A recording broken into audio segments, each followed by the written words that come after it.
মূল দাবিটা কি? আমরা এই রাষ্ট্র আমাদের, আমরা এই রাষ্ট্রের শিক্ষার্থী। এই রাষ্ট্রের সকল আন্দোলন, যেগুলো যৌক্তিক আন্দোলন, আমরা সেই সকল আন্দোলনের পক্ষে আছি। আমরা এখানে সবাই দলীয়বদ্ধ হয়েছি, একত্রিত হয়েছি আমাদের কামারপাড়া স্কুল অ্যান্ড কলেজের অধ্যক্ষের বিরুদ্ধে। আমাদের অধ্যক্ষের বিরুদ্ধে আমাদের অনেক দাবি রয়েছে। আমরা নানা বৈষম্যর শিকার। আমরা স্কুলে আমাদের নৈতিক দাবিগুলো পাই না। আমাদের টিচাররা আমাদের সাথে দুর্ব্যবহার করেন যারা ওনাদের পক্ষে আছেন। আমাদের স্কুলে রাজনৈতিক কর্মকাণ্ড চলে।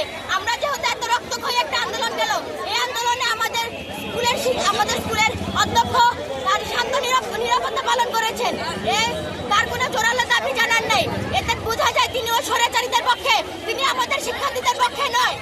আর আমাদের স্কুলে অনেক অনৈতিক কাজ হয়ে থাকে, ওনার বিরুদ্ধে অনেক অভিযোগ আছে। আপনারা যদি চান, আপনারা আমাদের স্কুলে যান, সেখানে গিয়ে আপনারা সবাই তদন্ত করতে পারেন।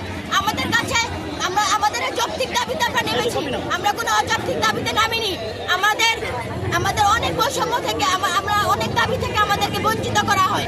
আমরা কাল হতে এখানে রাজপথে নেমেছি, আমরা রাস্তায় নেমেছি। কালকে সারাদিন আন্দোলন করেছি, সে আসেনি। আর্মিরা এসেছে, তাকে ফোন দিয়েছে, তাও সে কোনো রেসপন্স করেনি। আজকে আমরা আবার নেমেছি সকালবেলা, এখন পর্যন্ত আমরা রাস্তায় আছি, তার কোনো সারা শব্দ নেই। সে লুকিয়ে আছে, সে পলাতক। আমরা কতক্ষণ আর এভাবে দাঁড়িয়ে থাকবো? আমাদের দাবি মানতে হবে। আমাদের দাবি যতক্ষণ পর্যন্ত না মানা হবে, আমরা এই রাস্তায় ছাড়বো না।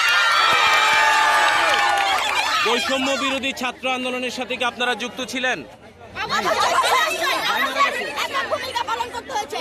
আমরা স্কুলে অনেক বলেছি, আমাদের স্কুল থেকে আমাদেরকে সাপোর্ট দেওয়া হোক, কিন্তু আমাদের অধ্যক্ষ আমাদেরকে কোনো সাপোর্ট দেয়নি।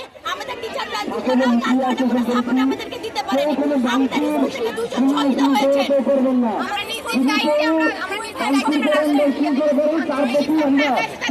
আমরা